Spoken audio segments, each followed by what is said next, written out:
आइए दोस्तों, हमारी बदलती पृथ्वी का ये लास्ट वीडियो है इस चैप्टर का। और इस लास्ट वीडियो में हम चर्चा करेंगे पवन के कार्य, वर्क्स ऑफ विंड। पवन किस प्रकार से पृथ्वी के ऊपर स्थलाकृतियों का निर्माण करती हैं, इसके बारे में हम चर्चा करेंगे। दोस्तों, रेगिस्तान के अंदर, रेगिस्तान में अर्थात डेजर्ट क्षेत्र में, आपका जो डेजर्ट एरिया है, रेगिस्तानी क्षेत्र है, रेगिस्तान में दो क्रियाएं जिसको हम बारी बारी से पढ़ते आए हैं, अपर्दन और निक्षेपण। अपर्दन और निक्षेपण का मुख्य साधन जो होती है,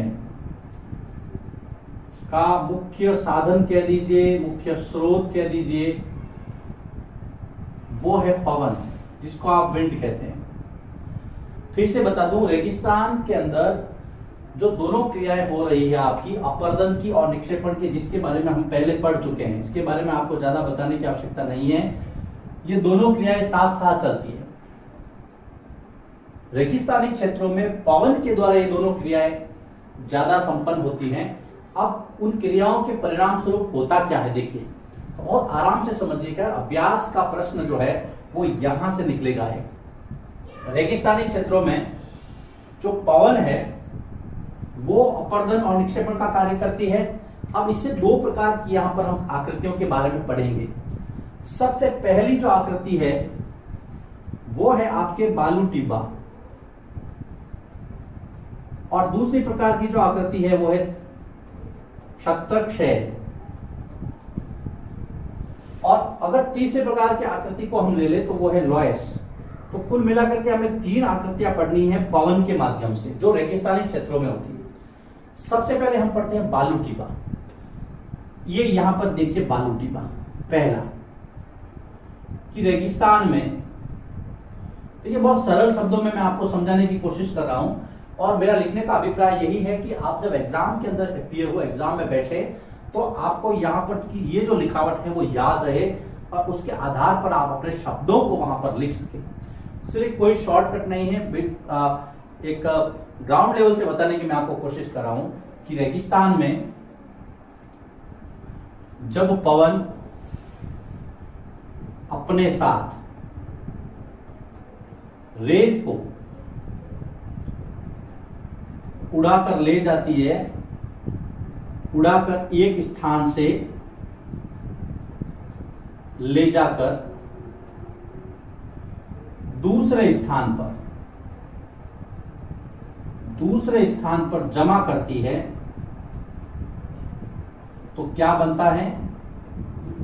बालू का टिब्बा, जिसको आप सैंड ड्यून्स कहते हैं। सैंड ड्यून्स,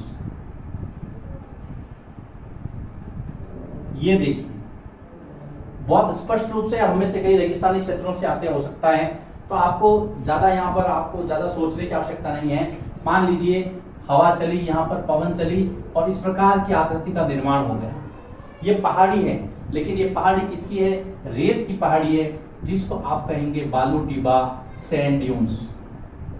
ये बालू टिब्बा, ये कोई पहाड़ी, चट्टान की पहाड़ी नहीं है, ये रेत की पहाड़ी है। इस रेत की पहाड़ी का निर्माण जो है वो पवन के द्वारा हुआ है, जिसको आपने कहा है बालू टिब्बा।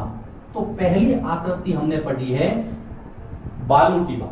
अब हम दूसरी आकृति पर चर्चा करते हैं, जो कि है छत्रक शैल। और बहुत महत्वपूर्ण जानकारी इस छत्रक शैल के द्वारा हम हासिल करने जा रहे हैं। छत्रक शैल, जिसको हम मशरूम रॉक भी कहते हैं। मशरूम रॉक, जिसका अभिप्राय है इसकी आकृति मशरूम की तरह होती है। हम जब बचपन में खेला करते थे तो बरसात के दिनों में छतरी नुमा एक पौधा उगता था, और उसको हम कहते थे कि भाई ये सांप की छतरी है। लेकिन वो बचपन की बातें थी, लेकिन इसको आपको समझाने के लिए बता रहा हूं। इस तरह की आकृति जिस चट्टानों की होती है रेगिस्तान के अंदर, वो कहलाती है छत्रक शैल। ये मशरूम रॉक है। अब इसका निर्माण कैसे होता है, और इसके निर्माण में पवन अर्थात हवा की क्या भागीदारी है। ये जो चट्टान है मित्रों, इसके दो भाग हैं। ये ऊपर वाला भाग है जिसको आप शीर्ष भाग कहते हैं, अपर सेक्शन कह सकते हैं, अपर पार्ट कह सकते हैं। ये है आपका आधार, जिसके ऊपर कोई भी चट्टान खड़ी रहती है। ये आधार है और इसका शीर्ष है। अब आप अगर अवलोकन करेंगे तो आधार इसका देखिए पतला है, शीर्ष इसका बड़ा है। यहां से जो है ये इसकी आकृति मान लो ऐसी थी, लेकिन यहां से इसका अपर्दन हुआ है, यहां से इसका कटाव हुआ है, और ये जो कटाव किया है वो कटाव किया है हवा ने इस तरह से। ये आपको एरो नजर आ रही है। ये क्षेत्र यहाँ पर हवा का दबाव ज्यादा पड़ा है, इसकी वजह से ये कट गई है। कटने के बाद में इस पूरी चट्टान की जो आकृति है वो हो गई है छत्रक अर्थात मशरूम की तरह। अब ये तो आपने समझ लिया कि मशरूम चट्टान कैसी होती है, रेगिस्तान में पाई जाती है, लेकिन इतने से काम चलना नहीं है। परीक्षा में यदि पूछेंगे तो आप कैसे लिखेंगे, इसको मैं समझाने की कोशिश यहां पर कर रहा हूं। छत्रक है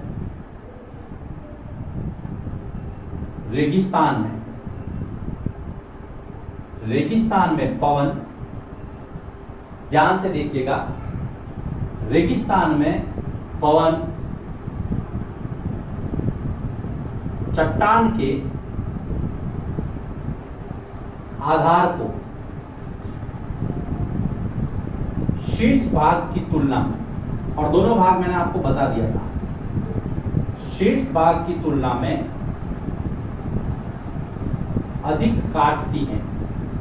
कौन काटती है? पवन काटती है अपने वेग से। तेज हवाएं चलती है तो जहां पे पवन टकराती रहती है तो उससे क्या कटाव होता है। तो रेगिस्तान में पवन चट्टान के आधार को, ये आधार है, इसको शीर्ष भाग की तुलना में अधिक काटती है, ज्यादा काटती है, जिससे चट्टान का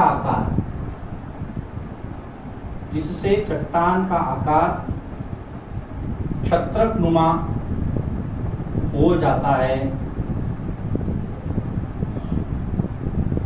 यही मशरूम चट्टान या मशरूम रॉक भी कहलाती है। यह है आपकी मशरूम रॉक।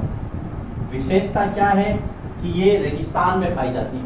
इसकी जो आकार है इसका छतरी के समान होता है, और कारण क्या है? कारण पवन है। पवन जब बहती है तो नीचे से इसका कटाव ज्यादा करती है बनिस्पत ऊपर। तो यहाँ पर हमने दूसरा जो आकृति है छत्रक शहर वो भी पढ़ा। अब हम तीसरी आकृति की बात करते हैं जिसको नाम दिया गया है लॉयस। लॉयस ये बारीक मिट्टी से बनता है, महीन बारीक कणों वाली रेत, महीन बारीक कणों वाली रेत को पवन उड़ाकर